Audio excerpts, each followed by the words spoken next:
You guys ready? All right, I think it's time for us to get started. Good afternoon, everybody. I just wanted to welcome you all to this afternoon's conversation at the Washington Institute for U.S. Policy. My name is Soner Cagaptay. I'm a senior fellow here and director of the Turkish Research Program, and I'm very pleased to be joined by two of my good friends here today for what I hope will be an exciting and thought-provoking conversation on Turkey.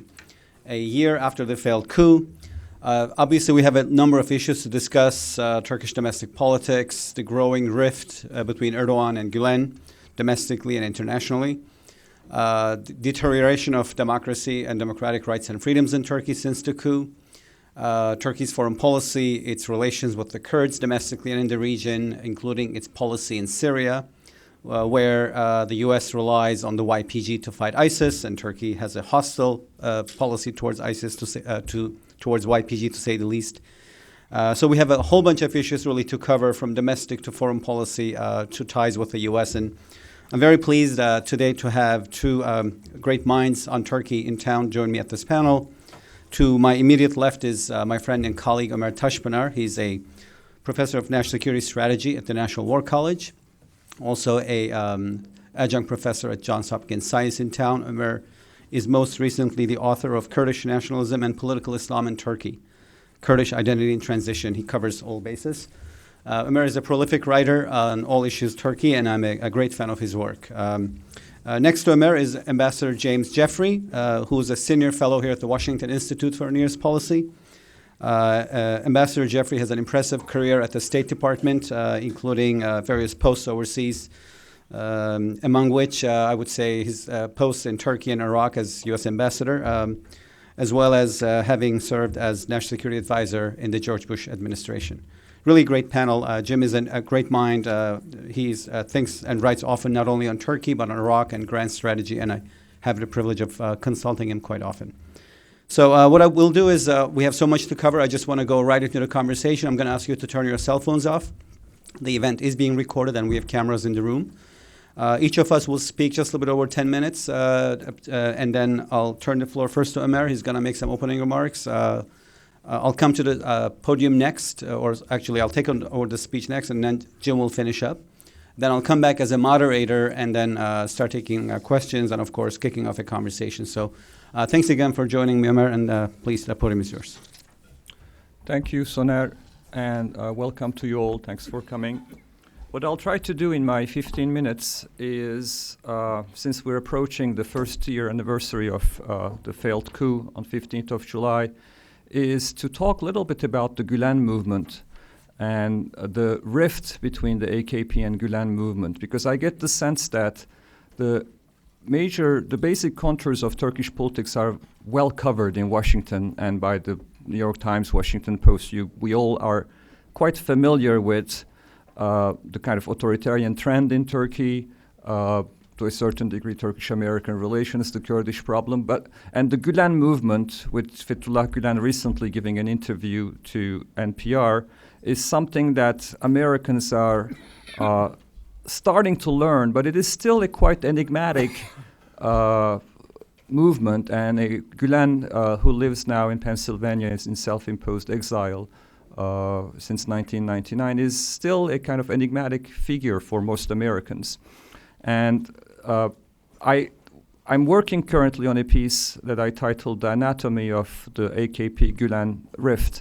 And what I'd like to do is to explain a little bit the Gülen movement and why they established a marriage of convenience with the AKP until the big crisis in 2013, and then, of course, the culmination of the fight between the AKP and the Gülen movement last year with the failed coup.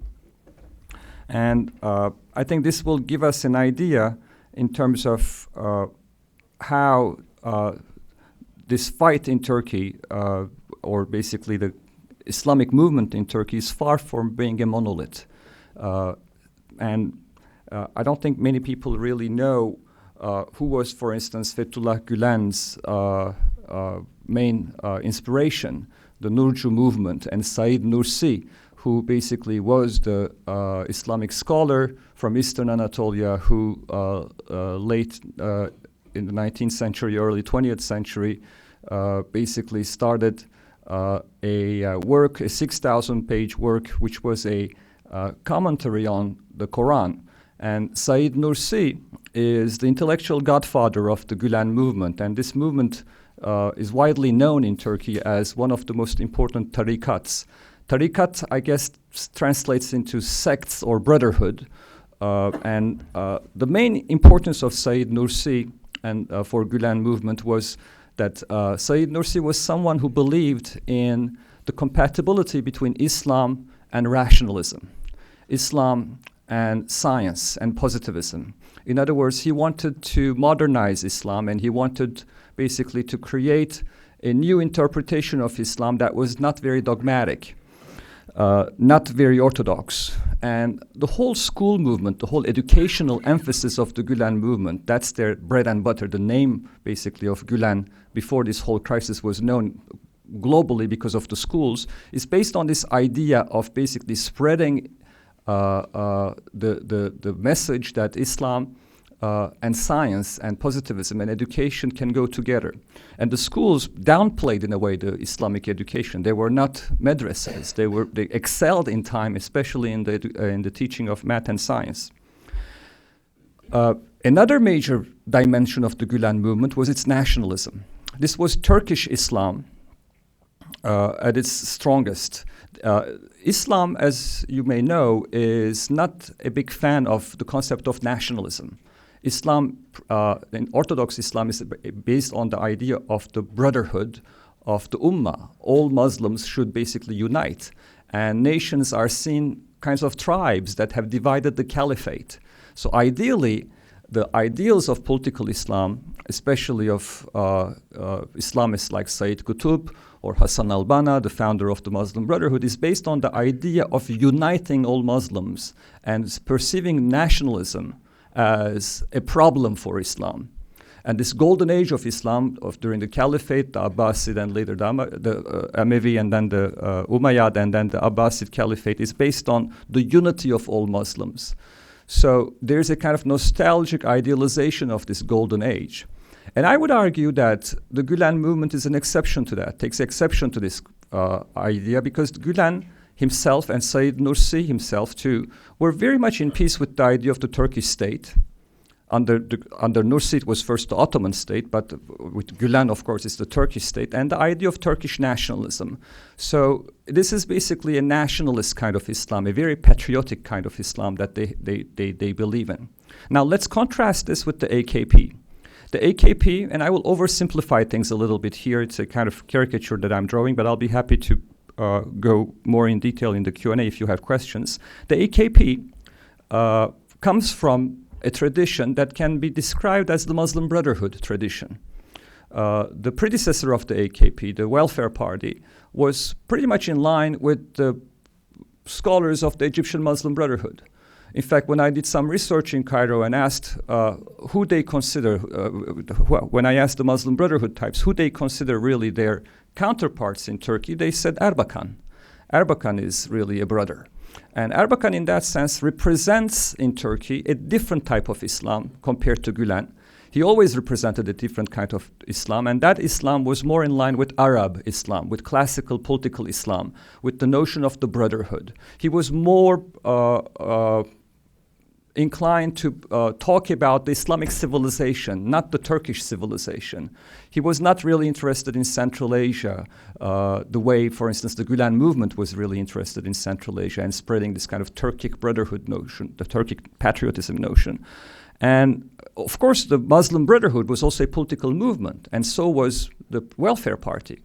Whereas the Gülen movement evolved in time into a social and cultural movement. They were not interested, unlike the Muslim Brotherhood and the Milli Görüş that is the Welfare Party, they were not interested in overtaking the state.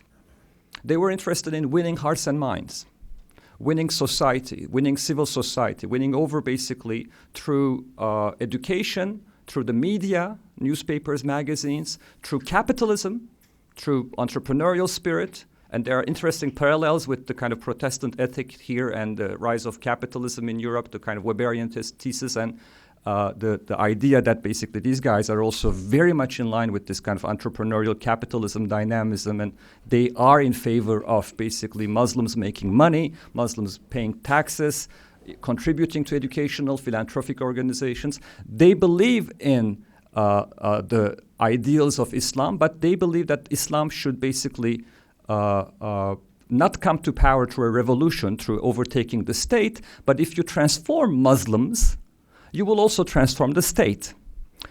So that's the project of Gülen. The project of Gülen for a very long time was known as social and cultural Islam, unlike the kind of political Islam advocated by the Milli Görüş Welfare Party and later on the AKP. Of course, the AKP is a much more moderate version of the Muslim Brotherhood tradition. They have reformed themselves, and in many ways they moved to the center.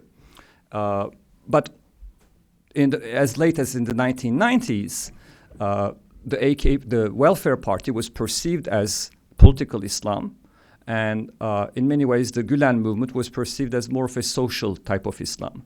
The two Islamic movements, both Gülen movement and the Muslim Brotherhood of Turkey, the Welfare Party, had a different approach to Iran as well, especially to the Iranian Revolution. The Muslim Brotherhood, both in the Arab world and in Turkey, romanticized the Iranian Revolution. They said, here is a revolution where Islamists came to power. That's wonderful. If we could repeat the same thing, that would be a success. Whereas the Gülen movement did not like the Iranian Revolution. By the way, the Gülen movement has a big problem with Shiism, with the Shiites. So does the Muslim Brotherhood. They don't like the Shiites, but the Iranian Revolution was not perceived as a Shiite revolution. It was an Islamic revolution. So there's a difference in the way the Gülen movement also looks at Iran. And in time, the Gülen movement also, of course, became a strong advocate of interfaith dialogue. And that made their bread and butter in the West. They became basically the most ardent advocates of dialogue between civilizations, talking to the Pope, talking to different faith communities in Turkey. And of course, the Iranian Revolution was not something that they admired.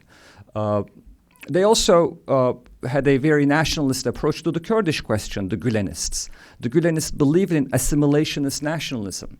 They believed that the Kurds should become Turkish, whereas the Muslim Brotherhood tradition of Erbakan believed that basically Islam could be the glue holding Kurds and Turks together. All these will become relevant in the 1990s and later on in the 2000s, and I will fast forward a little bit now in the interest of time, but let me say a couple words about how the military perceived these two movements. For the military, Erbakan was a problem. It was a political Islamic movement, but Erbakan was out in the open. He was basically someone who advocated an Islamic civilization. He advocated Turkey not following the transatlantic community, Turkey basically getting out of NATO, Turkey establishing an Islamic club. And that was not something that the military wanted. The Muslim Brotherhood, the Milli Görüş of Erbakan also advocated an Islam and a kind of confrontational approach to secularism. So in that sense, they were no, of course, fan of Erbakan. Yet they considered, in my opinion, the generals considered the Gülen movement an even more a more dangerous movement than the open, transparent movement of Erbakan, because they believed that this educational, social, cultural agenda of the Gülenists was a sham. They believed that the Gülenists had a secret agenda of infiltrating the state and basically taking power very slowly through a generational project of education. They encouraged their graduates to get jobs in the government, in the bureaucracy. There were tapes of Fethullah Gülen talking about how graduates should get jobs in the government and how it was important to watch the government, especially the security establishment. And that was not without a reason, because the security establishment, especially the military, considered the Gülenist movement, as I mentioned, a more existential threat, an even more dangerous threat than the Erbakan movement, which was out in the open. So how did the marriage of convenience begin? Erbakan was someone that Fethullah Gülen hated. Fethullah Gülen has pictures with all politicians in Turkey. He has pictures with Demirel, Ecevit, Tansu Çiller. He was, in his own words, in equal proximity to all political movements with the exception of one, the Islamists, the political Islam movement. So Erbakan and Gülen never really came together because in the eyes of Gülen, Erbakan was an Islamist and that was dangerous for him. So what happened? Well, when the military intervened in 1998 and ousted the Erbakan government and shut down the Welfare Party, soul searching began within the political Islamic movement, within the Muslim Brotherhood of Turkey, and the AKP emerged. And the AKP emerged in 2002 as a kind of born-again Muslim party, which basically was saying, we're not Islamist anymore. We want the European Union, we want democracy, and we want good relations with the West. We have basically rejected our legacy of the Muslim Brotherhood. And that was music to the ears of the Gülen movement. The Gülen movement said, finally, they're coming where we are. And that was the kind of convergence that happened. After all, these two movements, the Gülen movement and the AKP shared a common enemy. Who was that common enemy? The military system, the military tutelage system, the military guardianship system. And the Gülen movement provided Erdogan, the AKP, something that Erdogan did not have: human capital. People in the bureaucracy that actually were placed in the bureaucracy since the 1980s. So Erdogan did not have really a cadre of intellectuals or basically a bureaucratic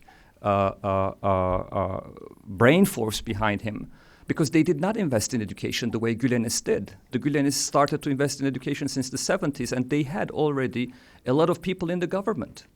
So Erdogan needed the Gülenists, and the Gülenists basically were very happy to help Erdogan.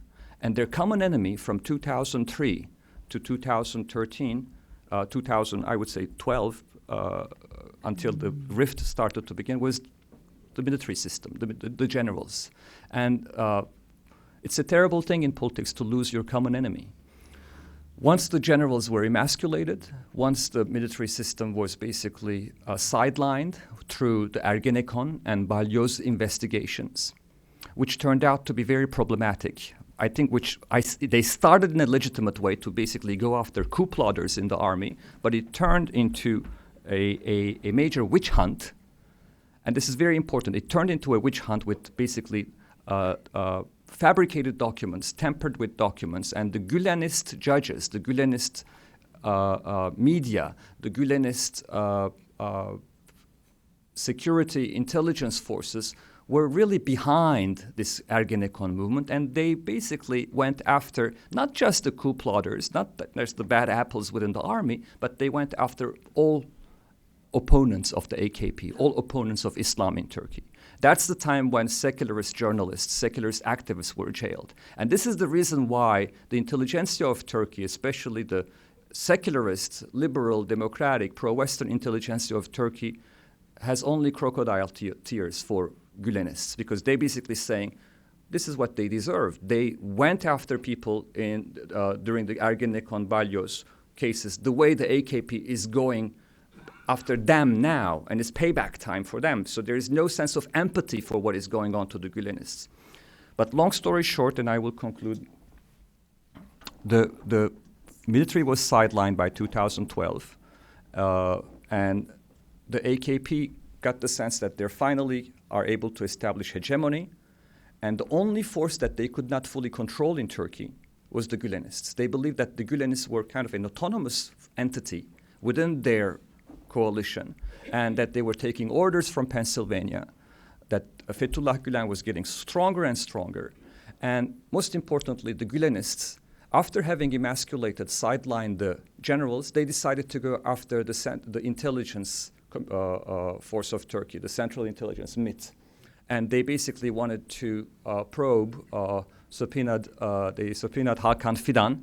They believed that the Turkish intelligence, Central Intelligence, was somewhat in cahoots with the PKK. They believed that there was something fishy going on in this peace process between the deep state in Turkey, as they saw it, the Turkish intelligence, and the PKK, and they wanted to go after the peace process and Hakan Fidan. This is the time when basically the AKP was following a peace process which the Gülenist bureaucracy was against. They didn't like the peace process. They had a problem with this idea of talking to the PKK. Why would you talk to the PKK, they said. And they believed that there was something fishy going on. Erdogan took the attack on Hakan Fidan, his chief intelligence officer, very personally, and he decided to go after the Gülenists. He needed a pretext to go after the Gülenists, and he went after the Gülenists by shutting down their schools and shutting down their dershanes, this kind of prep school. How do you translate dersane? Cramming schools. Cramming schools, basically preparing kids for university exam, and that was the bread and butter of the Gülen movement. That's where they recruit people. That they have a lot of financial income coming from the dershanes. And when the AKP went after the dershane, the Gülen movement decided to go after Erdogan with corruption scandals. And yes, Erdogan was corrupt.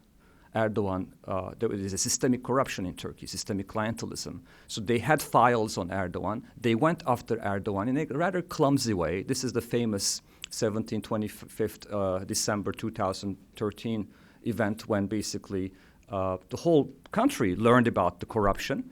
Yet Erdogan survived this. He survived it very skillfully and decided to go after the Gülenists in a more revengeful way. And the rest is history, basically. The last 2 years after the 2014-2015 was the culmination of this polarization. And in the meantime, what really surprised analysts like me was the presence in the military, in post-Ergenekon, post-Balyoz, the fact that there were Gülenists, Gülenist colonels, Gülenist generals who had upward mobility now within the military, now that the Kemalists were sidelined. Because of Ergenekon, because of Balyoz, there was a new generation now emerging within the military. The former ultra-secularist generals who were sidelined now left a vacuum, and this vacuum was filled by more conservative, probably pro-Gülen types within the army. This shows us that the Gülenists were also infiltrating the military in the meantime. They started to infiltrate the military in the 1990s. They had low-level 06 level, 05 level colonels, but by 2008, 2009, they reached the level of flag officers. So by 2016, they had a critical mass of generals who basically, I think, were part of the coup. The coup is not the work of only the Gülenists. It's the work of a coalition, in my opinion, but we can come to that later. Thank you, Omer. Really, really useful background there. Before we take the discussion further on Erdogan versus Gülen, political Islam versus Gülenism in Turkey, excellent, really. Thank you so much. Before I move ahead with my part, I just want to remind you this is a public event. You can tweet, social media, comment, take note as much as you wish, and share with the outside as well. So what I thought I would do is pick up where Omer left, look at the Erdogan-Gülen split. As Omer explained, I think this was a symbiotic relationship where the Gülen movement provided human capital, well-placed bureaucrats and police, intelligence, as well as many in the intelligentsia and the media. And Erdogan provided the movement with something it lacked, that is a very charismatic leader himself and the political party, AKP. And I think when they took down the military, that was 2011, when the top brass resigned en masse, recognizing that Erdogan and Gülen had together broken the back of the military with the exit of the common adversary. The relationship collapsed, and what ensued was a raw power struggle.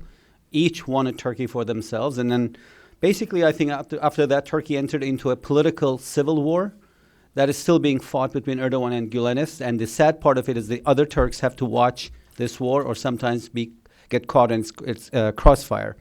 I think that the Erdogan-Gülen split is really not going to heal going forward. It has a lot to do with something called the theory of narcissism of small differences, which says the more similar two people are, the more they hate each other when they fall out. That's Erdogan versus Gülen. Erdogan and Gülen hate each other more than they hate their other adversaries, seculars, liberals, or what have you. And I actually would argue that they see each other as eternal enemies. That's a different category, and I think that's why this is a pretty serious dynamic. As I said, it's sort of like a political civil war that's unfortunately remains in Turkey as being fought in different arenas since 2011. The case of the cramming schools, the corruption allegations, and the other episodes, including the coup. But what I wanted to is move forward and look at Erdogan and Turkey after the coup in the last year, which has a lot to do with an increasingly authoritarian turn, and trying to explain and make sense of that, and finally look at the foreign policy implications of that. So there was a purge of Gülenists after the coup in the military, in the civilian bureaucracy, but very soon we saw that instead of soothing anxiety in Turkish public, Erdogan made a conscious choice to rebrand, blow up, and capitalize on the anxiety. And the purges, of course, extended to non-Gülenists in the Turkish society, to liberals, leftists, Kurdish nationalists, and that has only broadened the net that he cast after the coup, in the sense that Turkey has become significantly more authoritarian compared to the pre-coup era. I think another development that has emerged in the last year is what I call the ideology of Erdoganism. It has crystallized in more clear terms.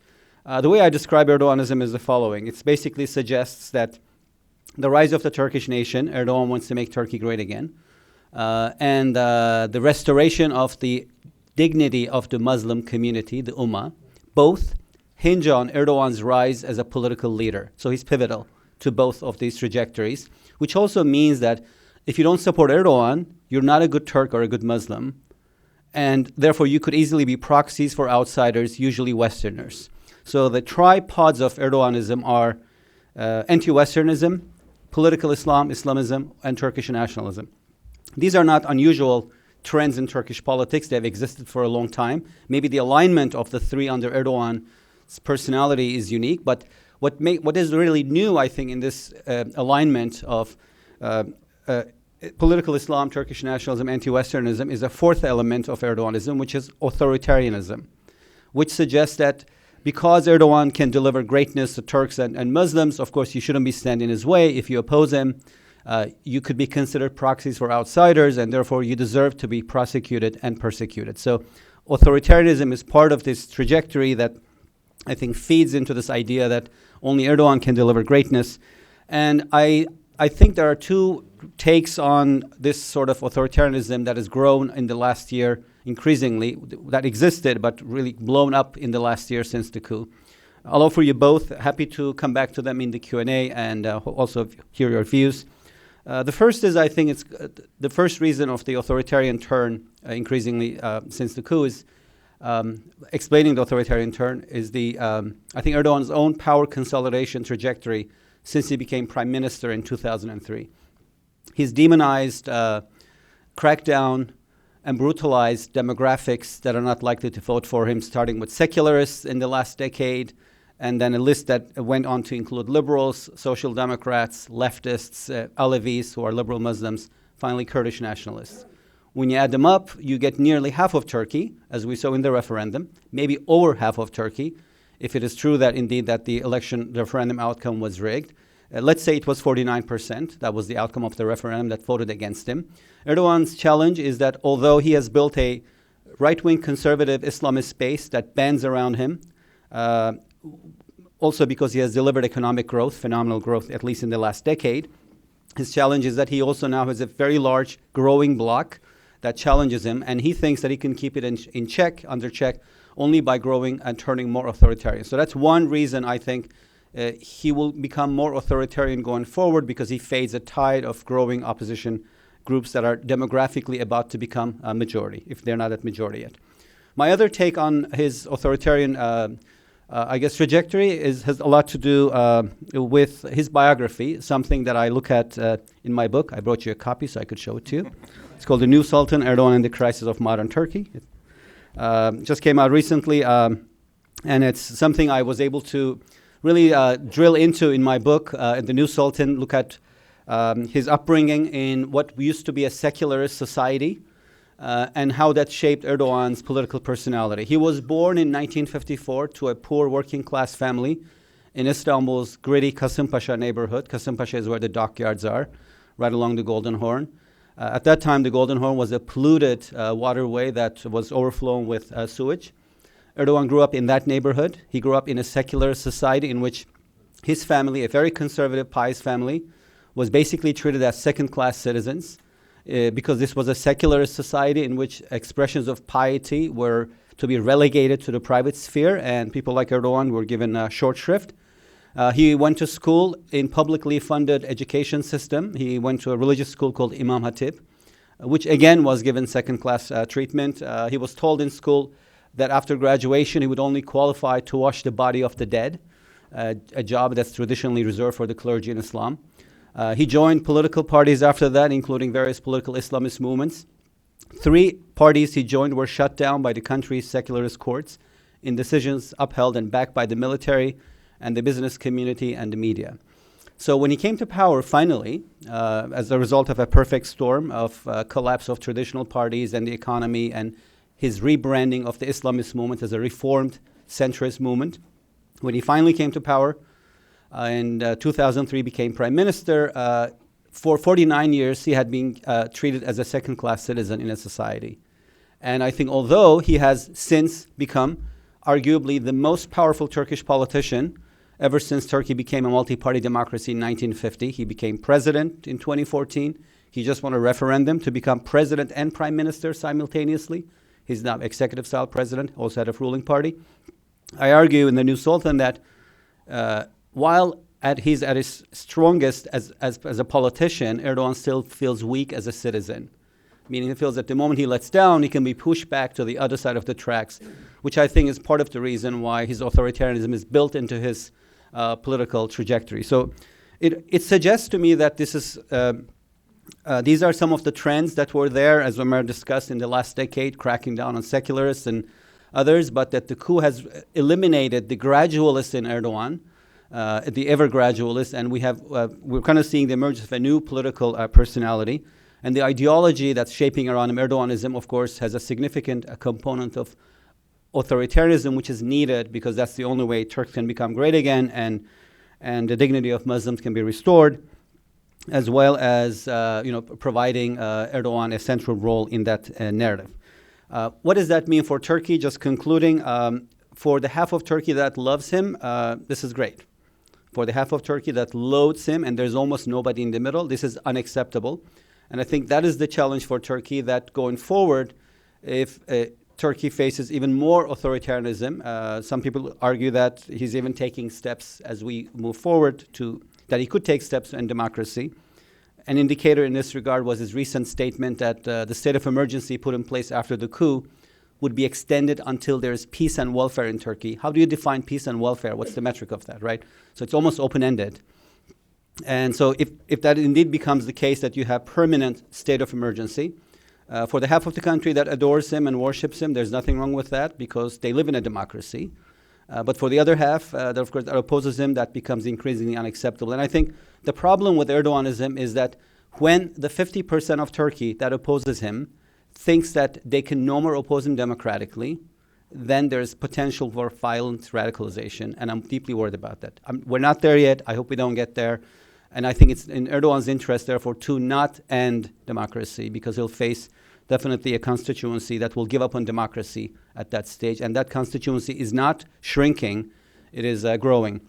The provinces that voted against him collectively make up about 80% of Turkey's GDP, although they're only about half of its population. And he lost the referendum by the widest margin in the 18 to 34 age demographics. So it's the youth and the future generations that are more against him compared to people who are of older ages. Final point on the Kurdish issue. So long as Erdogan Zim is around, I think, and so long as Erdogan decides that's the case, there's very little room for accommodation of Kurdish nationalism in Turkey or in Syria. So that means you're going to have continuous problems of Turkish-US disagreements over YPG policy and ISIS policy. But I think, as I said, this is so long as Erdogan wants it, meaning if he just changes his mind and decides that for his electoral politics, he has to win yet one more election in 2019. If he decides that for whatever reason, he'll be better off with Kurdish nationalist votes because they don't offset the few Turkish nationalist votes he gets in return for being a hardliner on the PKK and YPG. He could easily pivot, and some of you could say, how can Turkey pivot after having seen such horrible fighting with the PKK, such strong statements? I think part of it has got to do with Erdogan's incredibly charismatic personality. He's been able to maneuver Turkey around in 180 degrees directions, back and forth on many issues before. Ties with Israel is one example. And the other, of course, is the ability of the pro-Erdogan media in Turkey to shape the reality. I think that's very prominent, very dominant. So I guess that my conclusion is that I'm probably ruling out a significant change on Kurdish policy in the short term, which means this year. But I can very conceivably see how in the run-up to the next elections, if they're in 2019, just before that, you could see Erdogan shift if his polls show that he'll be better off with Kurdish votes domestically in terms of getting his party to a legislative majority, because that's where the presidential system that was voted in on April 16th this year really kicks in. He has to win a fresh legislative majority for his AKP so that he'll be president, and he'll also work with a completely pro-AKP dominated parliament. The constitution, as it was rewritten or redrafted before this referendum, does not take into account the idea of, for example, what the French call cohabitation, where you can have a president from one party and parliament dominated by the other party. They don't think of that.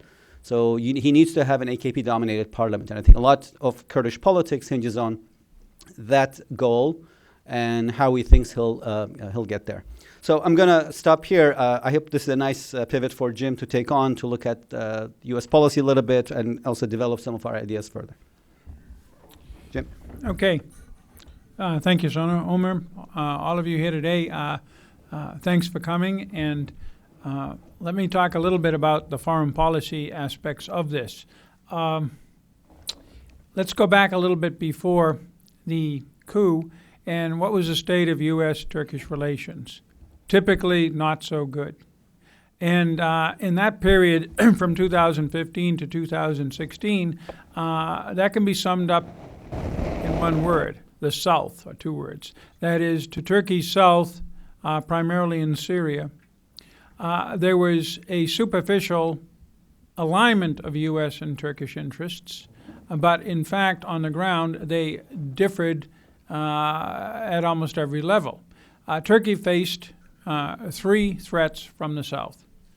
The PYD, which had been enabled by the rise of ISIS and its successful defense beginning at Kobani in 2014, and which, as an offshoot of the PKK, became an acute threat to Turkey when the PKK-Turkish ceasefire broke down for whatever reasons in the summer of 2015. So suddenly, you have not just a theoretical problem on your southern flank, you have a potentially real problem because you're now back at war with the PKK.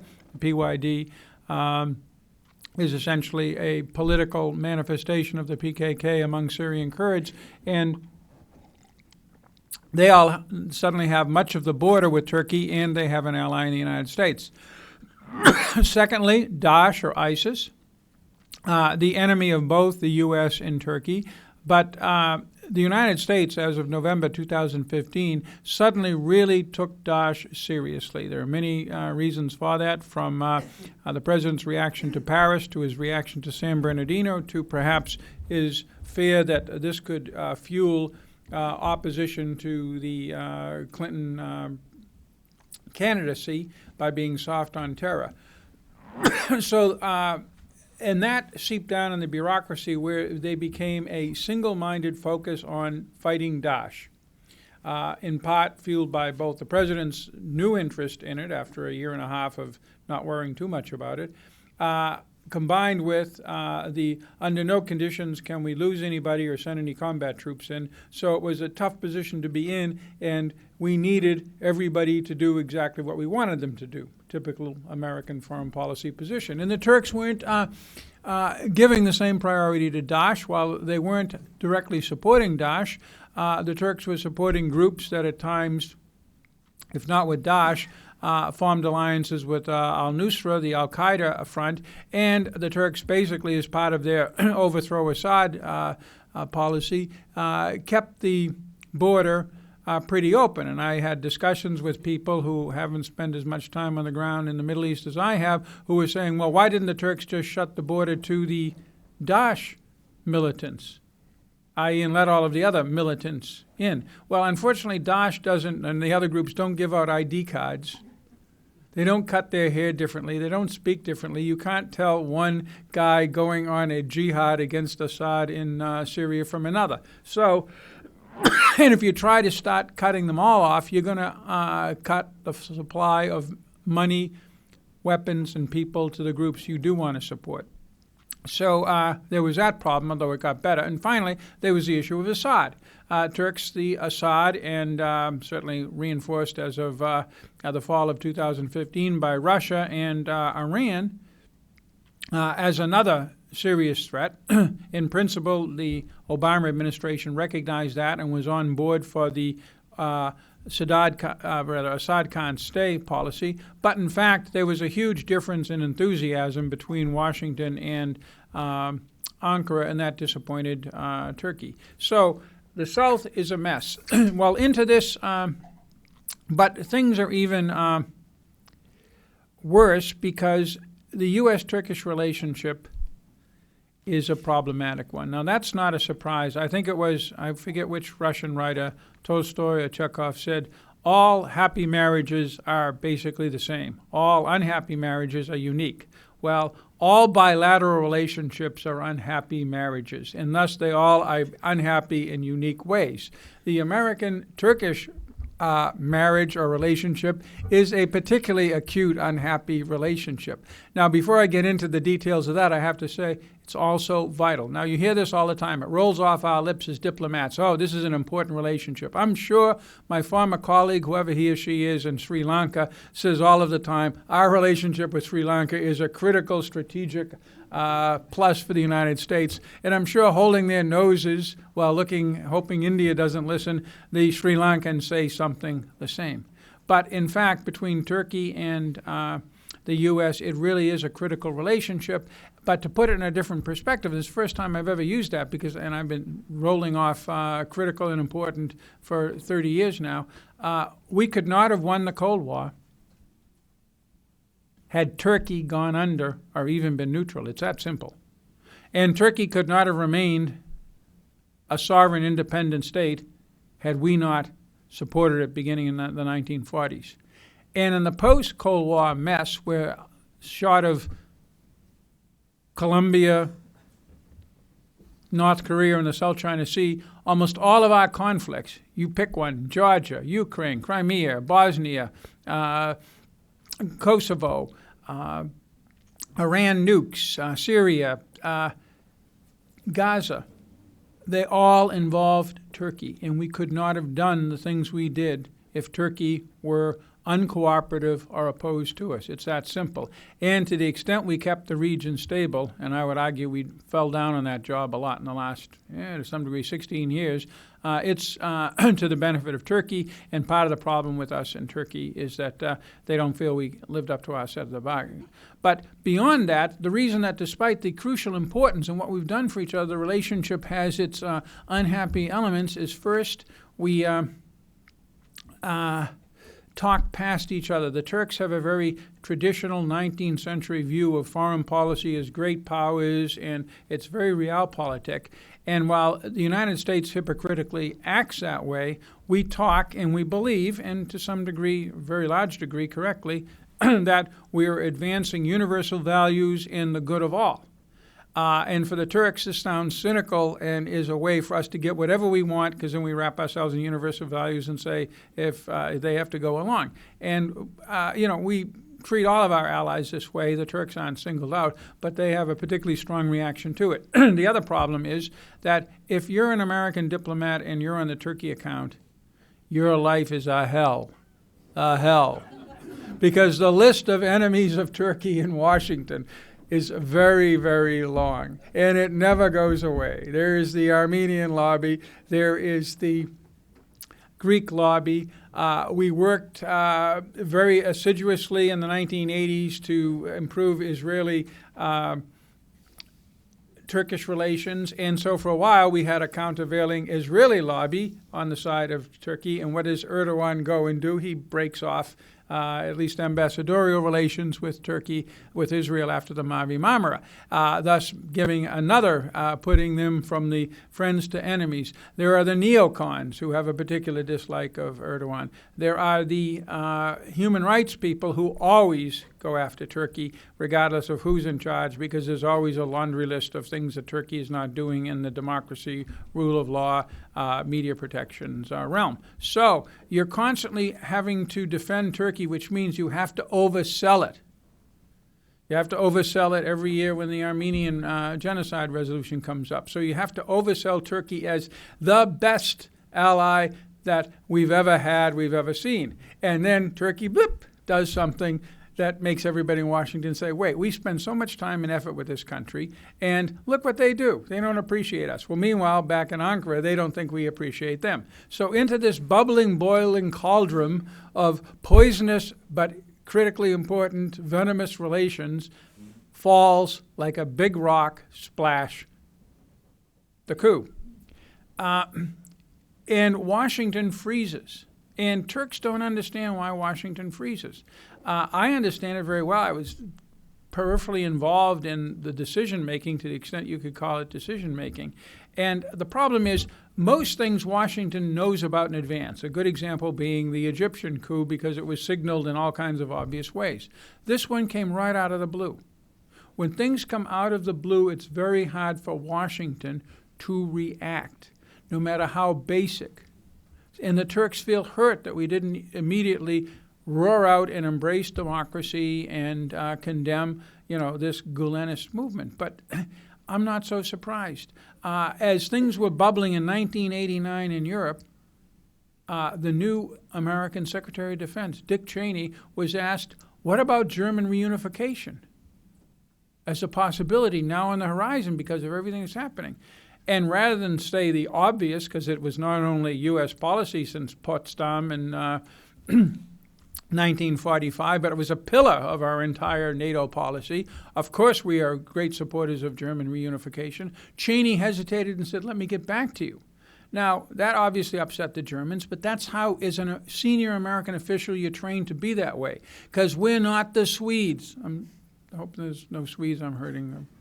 Anyway, we're not the, let me pick the Antarcticans. Anyway, it matters desperately for people all over the world if we say something, if we take a position, so we're very cautious. So Washington didn't want to act until it could get in all the facts, because this came out of the blue. A military coup, I and others had been telling Washington for years, the military has been tamed. There's no real anti-Erdogan opposition left in the military. So what are the tanks doing on the bridge? What we hadn't told them was, that's the military like General Evren. Then there's this other military that none of us knew about, that's the Gulenist military. Those are their tanks. Actually, they were the general's tanks, because the tank crews didn't know who was giving them the orders. But the Gulenist movement, nobody really knew about that. We didn't follow it. I did some reporting when I was ambassador, because it was obviously a major fact, in particularly the Balio's case, where they were going after generals that I knew were loyal to Erdogan, and I saw this as a really big problem, but there was nobody anywhere in the U.S. that was following the Gulenist movement, so we didn't have any materials on it. So other than the sparse stuff that I came in that people probably had lost in 5 years, there was nothing to refer to. So the idea that, no, it isn't the military, it's the Gulenists who've taken over the military. Smoke pours out of people's ears in Washington when this stuff happens, and what they do is two things. They start looking for more information and holding off on saying anything, and that disappointed the Turks. And then, meanwhile, they default to what's important to us, because it's all about us on a daily basis. We spend a lot of time training our top-level military and civilian people to be empathetic to the rest of the world and how we're serving the interests of humanity as a whole, but on a basic day-in, day-out clash of interests and clash of work and priorities in Washington from the various bureaucracies here, it's all about whatever the president wants. What did the president want? Nobody knew what the hell he wanted vis-a-vis Turkey that night. What they do know is we wanted to fight ISIS day and night. We got it. And suddenly, Incirlik's closed. So for an administration that by the 15th of July 2015 had troops deployed to Iraq for over 2 years in the fight against ISIS, the fact that Incirlik was closed for 3 days wouldn't seem to be much of a problem. But you don't understand how the U.S. government works. Everything is the next 20 minutes. Who's on top? DODs are making an end run around us. The CIA's getting where they shouldn't be. We got to act immediately, send a demarche to somebody. This is what you do day and night, literally day and night. And so suddenly, Incirlik is closed. You got to react to that. We're unhappy. Suddenly, General Ali, who you were talking to about coordinating to the extent we're coordinating in northern Syria, he's disappeared because somebody's arrested him and called him a Gulenist. So you're frustrated. And what do you do when you're frustrated? You talk about it. That really infuriated the Turks even more, and this is Turks across the board, including Turks who didn't like Erdogan. Finally, Erdogan is not the most, how can I put it? People were very disappointed here in his reaction to the Gezi Park demonstrators, where he branded them as criminals after having met with them, and they were very disappointed in the way he treated the HDP after the June elections and the breakdown of the PKK ceasefire, which people in Washington across the board were very, very supportive of the PKK ceasefire and the HDP playing a role in Turkish political life. So there was a certain amount of resentment and a certain amount of feeling of, if Erdogan brands somebody a traitor or a coup plotter or a criminal, maybe that person is, maybe that person isn't. So, without being too critical of Erdogan and the people around him, if foreigners don't trust your official position, start looking at what you've done to make foreigners believe you in the past. And there's a bad record of that in Turkey. So it took some time to get this straight.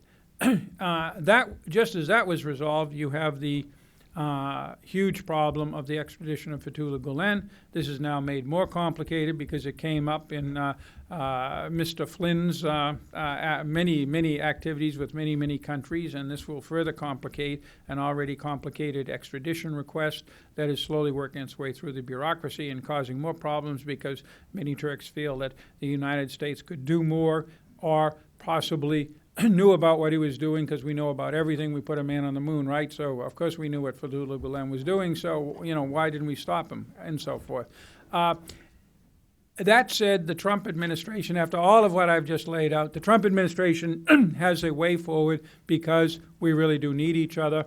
The South is still a problem. With the demise of Daesh, there is at least a possibility of better coordination against the other two issues there. This huge threat of Russia, Iran, the Assad regime, Hezbollah, Shia militias and such, ranging from Tehran to the sea. And there may be a way to cooperate or at least agree to disagree on the YPG, depending upon how things go forward in the fight against Raqqa. So I'm actually, with the Tillerson visit, a little bit more optimistic. But and it isn't a question of, well, this will never get back to the way things were. Folks, this is the way things more or less always were. So welcome to Turkish-American relations. Great. Well, thank you, Jim and Omer. Great panel. Before I turn the floor, of course, round of applause. Before I open the floor to questions, I just want to come back to you both with a couple of mine as using my prerogative as the moderator. Well, what are your views on when and if Turkey is likely to go back to peace talks with the PKK? That's part one. And part two, what role would Öcalan play in that? Will the Kurdish nationalist base still listen to him? As in all decisions about Turkey, it depends on Erdogan's political calculations. And it's up to Erdogan, the short answer is. And Erdogan right now has one single priority: to win the presidential election, which is scheduled for 2019, but in my opinion could be earlier, in 2018. And we all know that, actually we don't all know that, but I think we should emphasize that the reason Erdogan keeps winning elections is not because Turks are in love with authoritarianism or his Islamic politics. It's the economy. Anyone who visited Turkey in the last 10 years and anyone who's been to Turkey in the 1980s, 70s know the difference. This is a different country. There is now much better infrastructure, a stronger middle class, most importantly, upward mobility from the lower classes to middle class level, with the ability to purchase a house, with a mortgage system, or to be able to have access to better health care, is a huge thing for most Turks.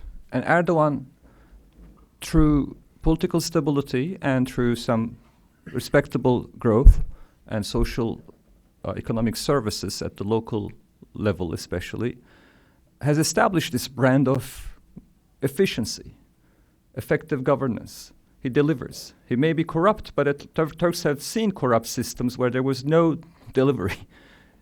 He's corrupt, but he delivers. So the economy is crucial for him, and the economy, against all odds in Turkey now, is growing at 5%. It's an inflationary type of growth. He's spending a lot of money on infrastructure projects, and the central bank is controlled basically by Erdogan, and Turkey could print money and could reach 15% inflation, but that's a small price to pay for winning elections.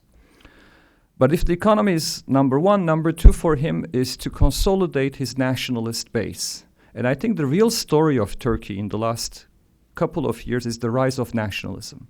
Not the rise of Islam, but this rise of populist nationalism, with Erdogan at the helm of this. He basically portrays the Gülenists as traitors.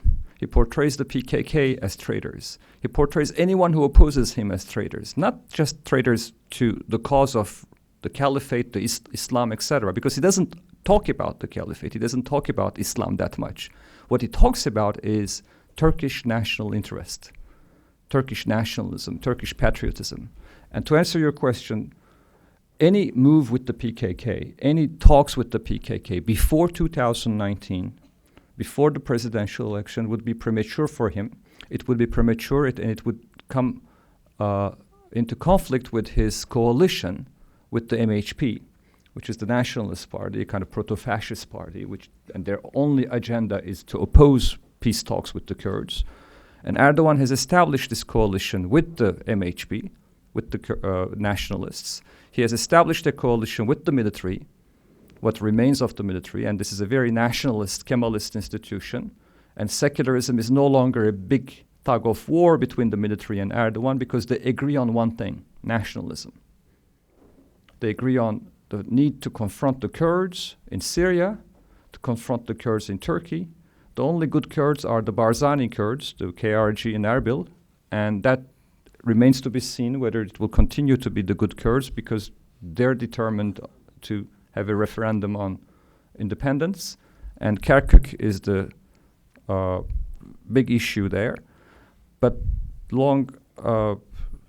short answer to your question is, I don't expect anytime soon, for populist nationalist reasons and this nationalist mood in Turkey that Erdogan has become the architect of, any real peace talks with the PKK.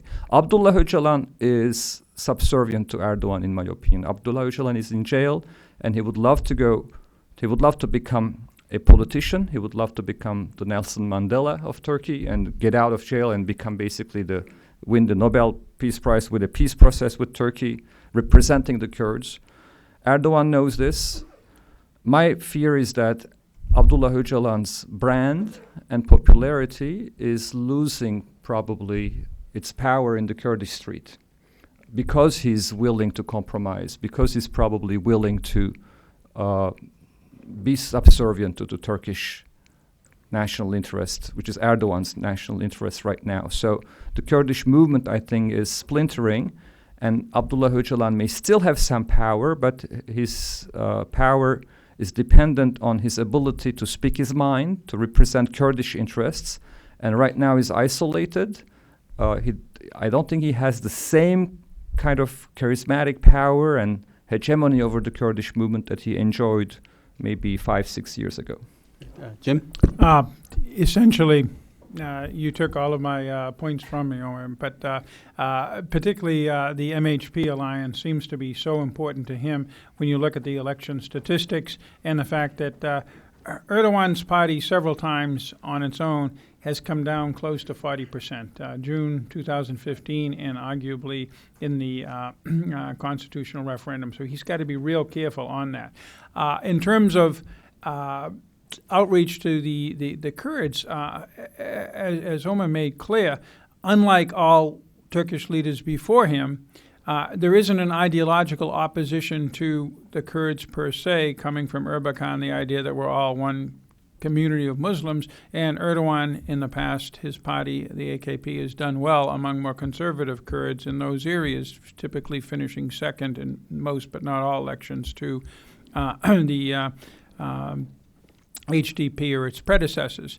But I think that's going to be limited for the reasons Omer said, but another one as well, and it would focus on Öcalan. Öcalan in prison is exactly what you said. Öcalan liberated and back out on the street.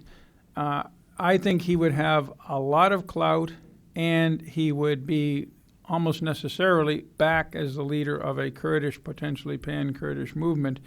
And that's a problem for Erdogan because his model has been go after one after another each threat to his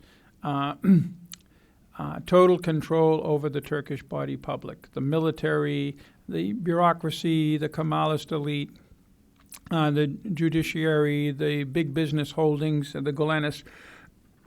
And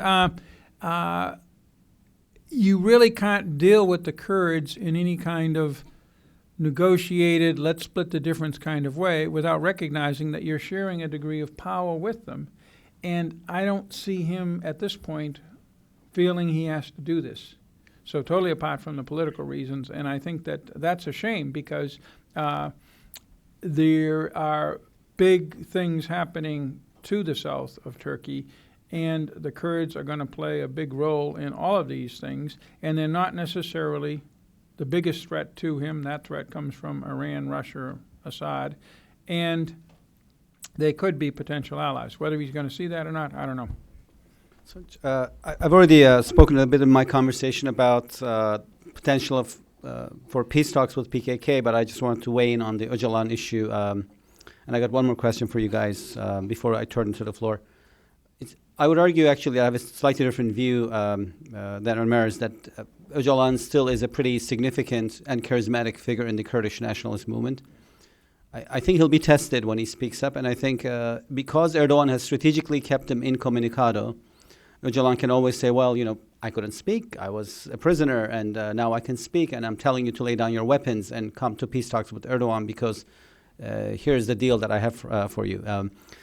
The only reason that I am saying this is because Öcalan in the past has been able to mobilize the Kurdish, hardline of Kurdish nationalist movement in Turkey. People have self-immolated themselves for him in the middle of Istanbul. There is, those of you who read news coverage from Rojava, where the PKK's franchise YPG is very popular, know that Öcalanism is taught in schools as a class, as an ideology. So there's clearly a very pivotal aspect of him within the Kurdish movement. And although this is the Kurdish movement in Turkey, I think in some ways it's a quote-unquote Turkish movement because it looks for a charismatic leader. Like all Turkish political movements do, whether it's Erdogan or Gülen or Ataturk, the idea is always to have this incredibly charismatic, dominant figure, and I think Öcalan serves that goal. So in some ways, the Kurdish movement in Turkey is really a, politically speaking, a Turkish movement in that garb. I'm not saying it's not Kurdish, of course. But the question I wanted to get back to is also related to the Kurds and the news cycle. How much do you think Turkey will stand behind its statements that it strongly objects to KRG's referendum, assuming that the referendum takes place, and what Turkey does after that? In theory, I think Turkey is okay with the idea of co-opting the KRG rather than confronting it. As long as the KRG is a client state of Turkey, as long as Turkey has access to oil and the KRG depends on Turkey, and as long as the KRG pays lip service without doing much, but at least pays lip service to the idea that the PKK is an enemy and that they don't like the fact that Kandil is in the hands of the PKK, that's fine. However, the Kirkuk issue is key here, in my opinion. If the timing of the referendum has to do with Kirkuk, which I think it does. I mean, the Kurdish presence in Kirkuk, the fact that the Kurds now have Kirkuk, is a byproduct of ISIL running over basically and getting Mosul, and the Baghdad government was weak and could not react, and it was better for the Kurds to have Kirkuk than ISIL going to Kirkuk. Now that ISIL is in retreat and the Iraqi forces and coalition forces have, in theory, liberated Mosul, there will be questions about why the Kurds are in Kirkuk, the status of Kirkuk. And in the eyes of Turkish nationalists, Kirkuk is historically a Turkoman city. We don't know exactly the demographics of Kirkuk, but many Turks, especially nationalist Turks, which Erdogan needs to cater to, believe that Kirkuk has a large Turkmen minority. So, and I think there's two schools of thought in Turkey about Kirkuk and the Kurdish independence.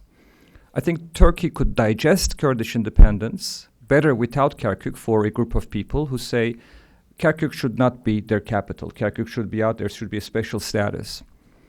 That's the kind of more nationalist types who have grudgingly accepted the KRG as an ally, and they really would have a hard time to digest Kurdish independence, but without Kirkuk, they will probably turn a blind eye to it.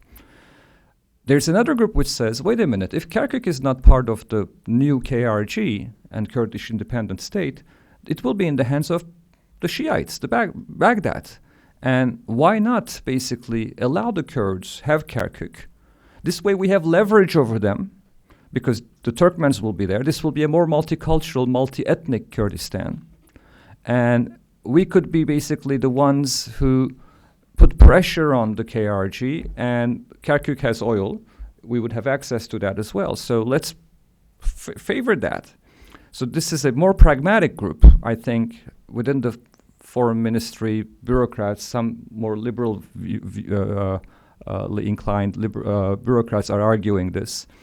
But there is also a nationalist camp which says Kirkuk and Kurdish independence should not be in the cards. Now, this is all happening in the context of the Kurds getting support from the United States in Syria. And the fact that the PKK now is officially, in the eyes of most nationalist Turks, is supported by the United States, because there is no daylight in the eyes of Turkey between the PYD and the PKK. The fact that the United States is now helping the PKK is something that also complicates the picture. Complicates the picture of this nationalist reaction that Erdogan needs to be careful of. Erdogan's instincts, I believe, are still pragmatic instincts. He could live with an independent Kurdistan, but he has to win an election, and he doesn't want the nationalists to exploit the issue of Kirkuk and Kurdish independence at a time when the Kurdish movement, the PKK at least, appears to be gaining legitimacy both with the United States and something that we don't talk about, but the PKK has offices in Moscow too. The Russians are playing the PYD card, in my opinion, very smartly. No one talks in Turkey about the connections between the Kurdish movement in Syria and Moscow, but last time I checked, the Russians have not declared the PKK a terrorist organization. The United States has, and Russians are now, in theory, better allies of Turkey. Turkey is negotiating a missile defense system with the Russians, and the Russians also have good relations with the Kurds. So all I'm saying is that the Turkish nationalist mood could easily turn anti-Kurdish, and Erdogan has to be careful about that. Jim? I agree with everything, again, Omer said. A couple of points on that split between the more nationalist and the more pragmatic.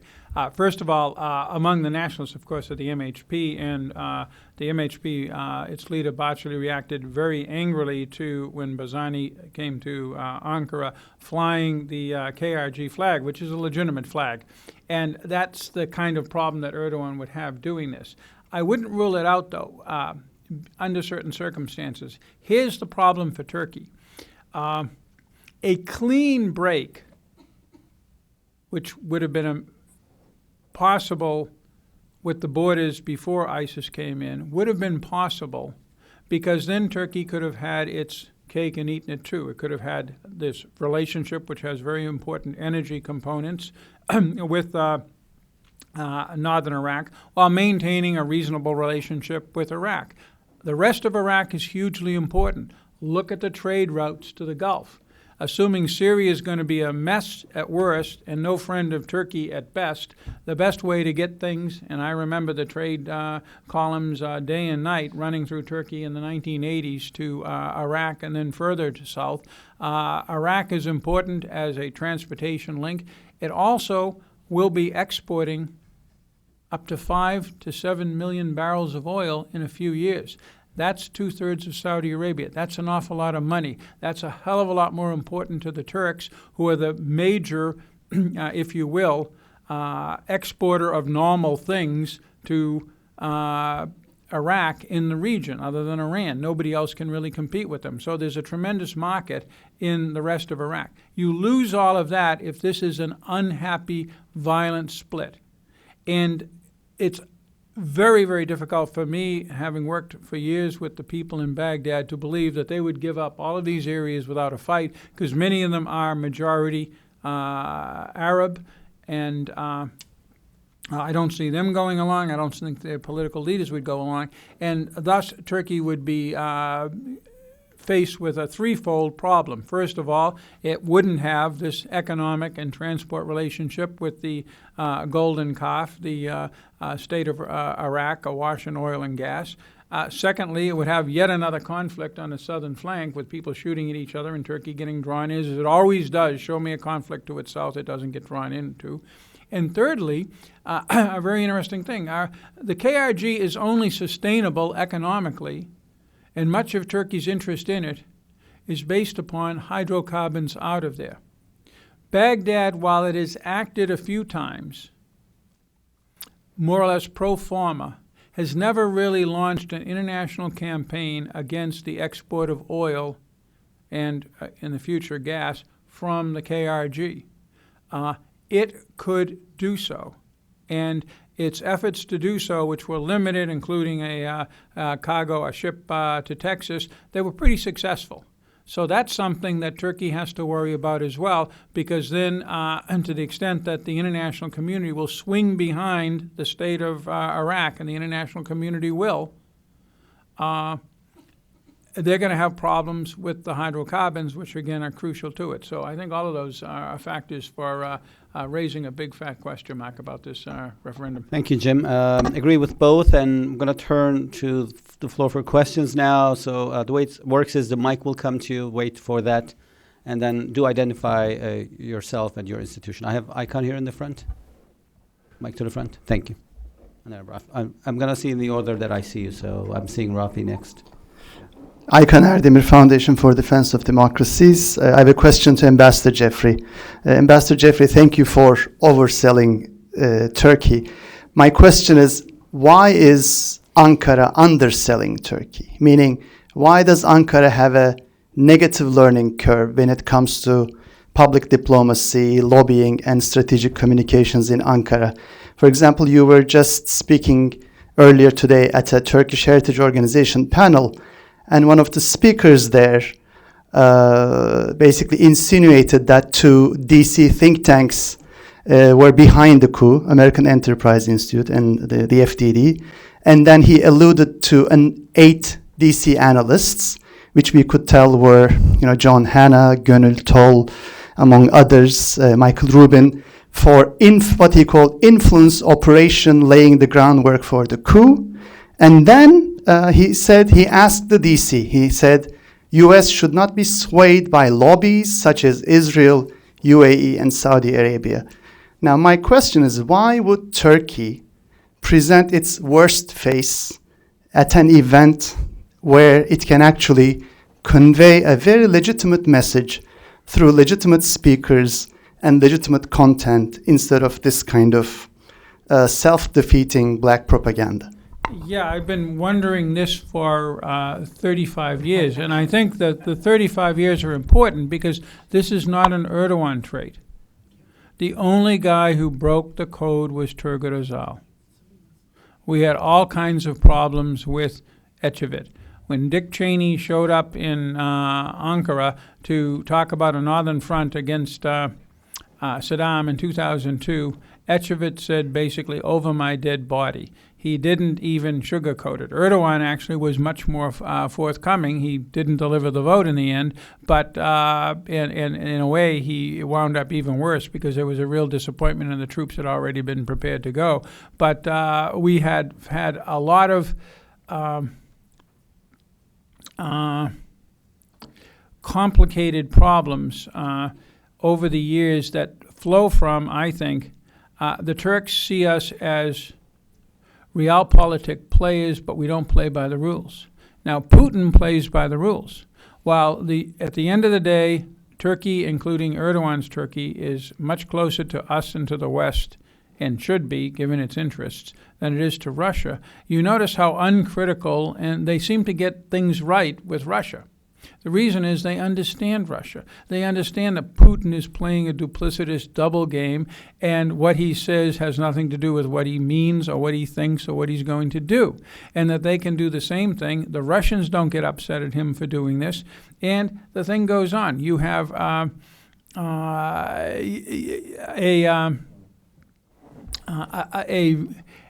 very self-defensive Turkey, regardless of which government you have, in part because they feel this is an unfriendly environment, and it should be a friendly environment because we're best friends and allies, and a marriage, so to speak. But we don't act like the marriage. I'm sure they get they go to a Foreign Policy Association meeting in Moscow, and you will find all kinds of people saying whatever the government wants them to say about Turkey. You go to something here, and you don't get any, but nobody cares what the Trump administration would like us to say and not say. So that's part of the difference. Just I think Omer wants to say a very word. briefly on Aykan's question. I think the problem is not underselling Turkey. The problem is that most Turks have no idea about how Washington operates. They have basically this conspiratorial view of the city. And for years, you could not have a conversation in Turkey longer than 5 minutes, from cab drivers to academics in universities, about the Kurdish question, without the insinuation or the real belief that the United States wants a Kurdish state. They want to create a Kurdish state. Mm-hmm.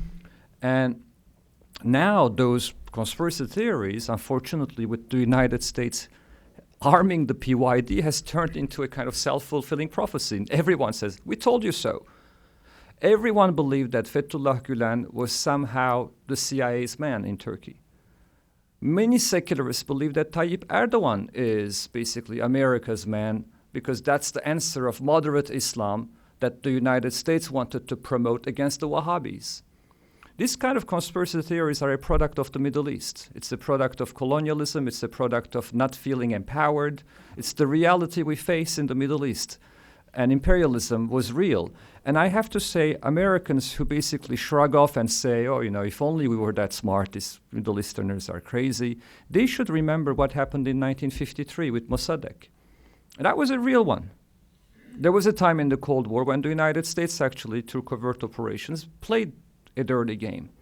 But we're not in the Cold War anymore. I'm not sure if we have that kind of capacity. It's very hard for me to convince friends in Turkey who believe that Fethullah Gülen has organic links with the CIA. It was hard for me to convince that the United States does not support Kurdish separatism. Now with the United States arming the Kurds, arming the PYD, it has become much harder. And I think we have a future ahead of us where the Turks will be even more conspiratorial because of the Kurdish question now. I'm not referring to the cab driver, but one of the four speakers Turkey thinks is the best face. I think that's the problem. I see. Okay. Professors and cab drivers will always be, outliers. I'm glad we put them in the same category. They're very similar. When you bring four individuals and one basically destroys, burns the house down in Washington, D.C. with your money. Yeah, I think I'll agree with Aykan on this. There's an element of surrealism in the way pro-government circles are describing the world and Turkish politics. So just a few months ago, an AKP-sponsored movie called The Chief was released, Reis in Turkish. This is a biopic on Erdogan. It didn't do well in the box office. It's basically a movie that praises Erdogan, his political rise and all of that. Last week, the producer of this film made a new film about the anniversary of the coup, and it reminds me of a bad Sergei Eisenstein socialist realism movie, in the sense that it shows Erdogan and his family getting shot at the end. So today he was arrested. The guy who just made a movie to promote Erdogan 2 months ago got so carried away with his own narrative that he made this movie about the coup, in which a family that looks like Erdogan's family gets shot. It caused a big backlash, and he was arrested today, and he is on Erdogan's payroll. So I think there's an element of socialist realism, surrealism, that survives in Turkey, and it's very bothersome because it's completely detached from reality. And that's, I think, perhaps this person that you were talking about, absolutely detached from reality. We got a lot of questions, so I'm going to ask you to be very brief, just one question each. Rafi, you're next. An advisor to AIPAC. My question is the following. Now that Erdogan has fired and or arrested tens of thousands of qualified personnel from all branches of government and the military, how does the government and military still function effectively? It doesn't have any effect on the functioning of the government and the military? Anybody? Yeah, I heard the statistics the other day on this, and it's a really big bureaucracy. It's a really big military. The nature of organizations is such that everybody at the major levels, say in the military, actually, as we discovered in the American Civil War, could wind up 6 months and mass casualties of the officers above him, a major general, and do a pretty good job. And so the resilience of any system is proven. And the Turkish system, of course, if there's one thing it's got a lot of experience with, it's purges. I don't know how many were purged in the early 1980s, but when I showed up in 1983, there were still people who were sitting in jail, and then there were people who had been let out of jail but couldn't enter public life again, and you had to actually keep a Rolodex of which of the people you wanted to have contact with, or where people were talking about, Ecevit and Demirel were caught up in that and everything. It's sort of, and I don't want to trivialize it because it's unfair. Going to jail is serious even in Turkey, but it's different in Turkey than in the United States. It is a shame. It's a shaming experience. It changes your life. It changes how everybody looks at you if you go to jail in the United States. I'm not so sure it's the same in Turkey, because I know an awful lot of people who have either been in jail, including Erdogan, or are about to go to jail, or are being charged with things. It is kind of how that society deals with its political back and forth. I'm not advocating it. I'm just saying that what happens is a lot of people eventually will flow back. They'll be somehow, I don't know, rehabilitated or whatever, because you will get to the point where you now will create a new set of victims, and these victims vote. And they're not going to vote for Erdogan if there are hundreds of thousands of people out of work, and those hundreds of thousands of people have spouses, and the thing starts adding up. Right. I have two questions here in the middle row. Let's take them one after the other. Elaine Soreo, I'm the Associate Rector of WIUU in Kiev, Ukraine. I have a combination question, and it has to do with the topics. First of all, I'm very glad you've brought up the Ambassador Jeffrey about this isn't just now, this is 35 years back, and then talk about many years before Mr. Taspinar about it. And I'd like to bring up the word Byzantine. Hey, that's where it came from, the term, the word Byzantine, and I think we're dealing with a very Byzantine kinds of situations these days. You just said that in the recent elections that 80% of the financial base has not been supportive, and that the highest group that didn't support Erdogan was the 30-plus-year-olds, 18 to 34, excuse me. And so we have that group emerging. At the same time, we have the economics dropping. And as you've just pointed out, the 100,000-plus people and so on. So you have that aspect. And I'm glad somebody brought up the issue of Russia, Kremlin's type of dynamics, because would you like to address the role of that dynamics to create and foster the instability, the conspiratorial, so many things that came out of this, and how it's in their interest to make sure that Turkey is unbalanced, or further unbalanced, let's say, with these circumstances. Thank you. And you want to go with your question as well, so we can wrap them up? Greg Rose, currently on the board of a foundation helping refugees in the area. My question is about Europe. Obviously, the issue of migrants is a defining aspect of the Turkish-European relationship, and there have been many things flying around about exactly what Turkey is actually doing in the migrant issue. Are they actually purposely using it to pressure Europe on the EU? So my question is, the migrants, EU membership, this big, huge to-do that's been going on and on about, the attempts by Turkish ministers to campaign for the referendum among Turkish citizens in Germany and other parts of Western Europe. What can you say about the Turkish-European relationship regarding these issues? Mary Jim? Oh, I can't hold back. If we feel bad about how we, the United States, have done with Turkey, or how we've done with pick your country X, I can't imagine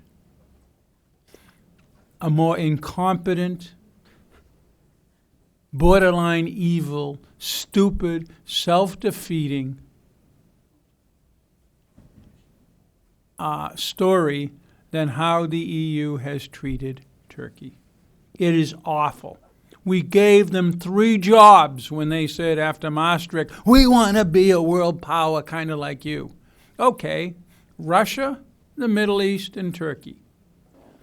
I don't know which one they screwed up the most, as they managed to get themselves totally energy dependent upon Russia, did nothing on the Middle East, have managed to disarm themselves, with the exception of France and Britain, who are usually the exceptions. And then with Turkey, where do I begin? The Annan plan that Erdogan bent the arms of the Turkish Cypriots to get to agree to, and the Greek Cypriots voted against it, and what happens? The Greek Cypriots get to enter the EU, where they have been a plague on Turkey's admittedly not shining hopes of entering the EU, but Turkey was playing the game right. Okay, that. The refugee agreement, I don't know. I mean, what do you mean? Please tell me, how is Turkey playing that again? Come on. How is it playing it? Tell me. Are they using migrants? Yeah, I don't know. What I do know is they're taking 3 million refugees in. And from everything I've heard, without a whole lot of outside support, because most of the money goes to the places that are even worse, they're being relatively reasonably housed. We don't see riots or anything else. So I would say that's really a big, big, big plus for Europe and for humanity and for the Syrians and everything else. Now, there's a deal, and Erdogan made the deal that he wouldn't send them on. Or it was a complicated one, that they would be returned and then they would have to be processed the right way, that they could not leave to the EU in an illegal fashion via Turkey, and in return, he was supposed to get some things. I don't know if he got his $6 billion. What I do know is he didn't get visa-free travel to Europe, because the Europeans then came out and said, oh, sorry, you didn't read paragraph either 23 of our agreement, or more likely 23 of one of the zillion telephone book size things that the Brussels bureaucracy churns out, that says Turkey can't travel visa-free unless it lifts its terrorism law. And that's very sensitive. So Erdogan feels screwed again. And then this whole thing with people going there. Now, the Turks handled that wrong, I think, in terms of some of the actions they did. But this idea of them going to these countries and talking to their own citizens, it wasn't their idea for these people to have dual citizenship. That's one of the many flaky ideas that the Europeans come up with to feel better than all the rest of us, that Erdogan has been against. But he's certainly going to exploit it. Those are votes that he wants to get. So why can't he send somebody up there to pitch his policies to them? Barack Obama went famously to Berlin to make a campaign rally back in 2008, I think. Early 2008. And So anyway, it is just one after another insult that Turks everywhere seem to perceive, and the result is overwhelmingly the Turks in Germany voted for Erdogan in the constitutional thing, and now Germans are, as usual, questioning themselves, what has gone wrong? These were supposed to be our Turks. They were supposed to understand the Rechtsstaat, and what do we get? They're voting for Erdogan. I don't know. It's hopeless.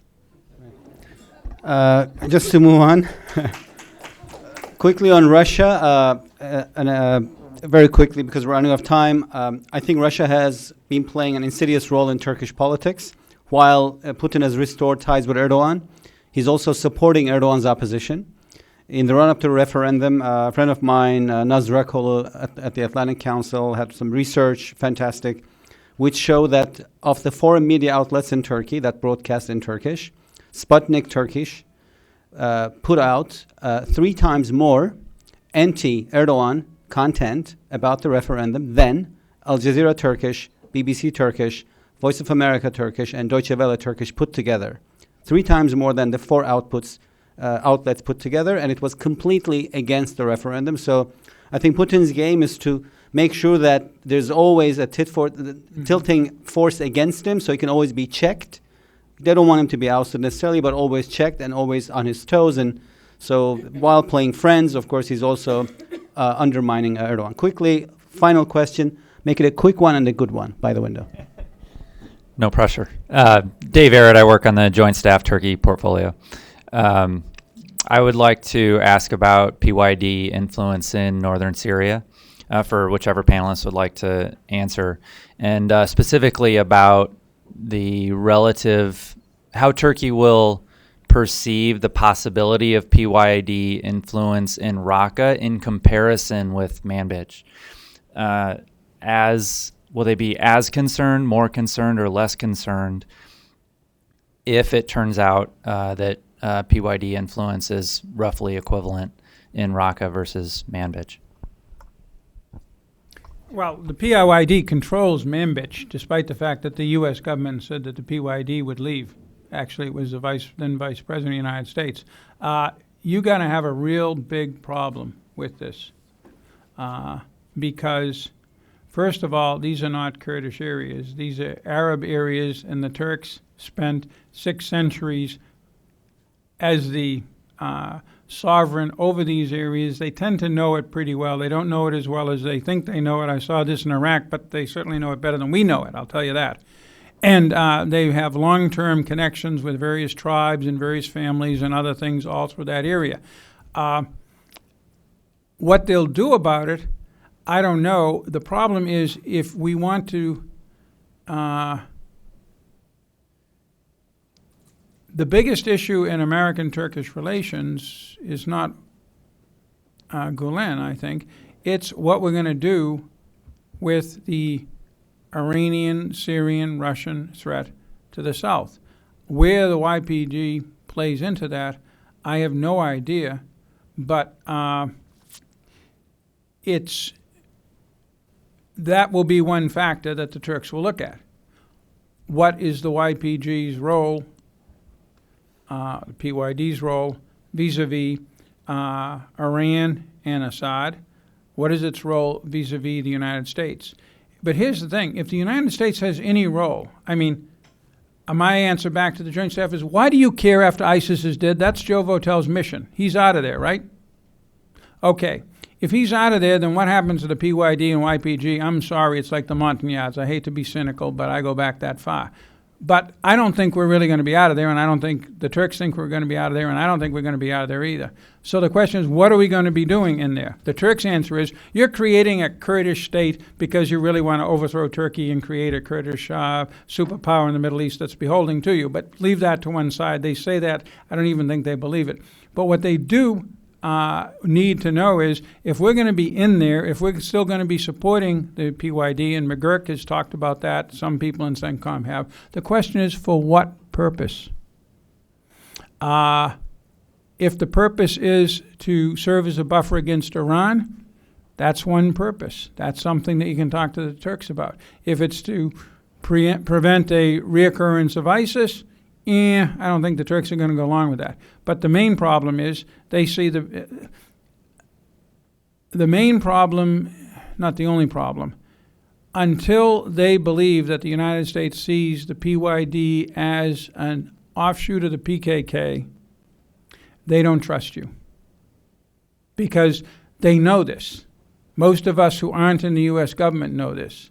But CENTCOM keeps saying other things.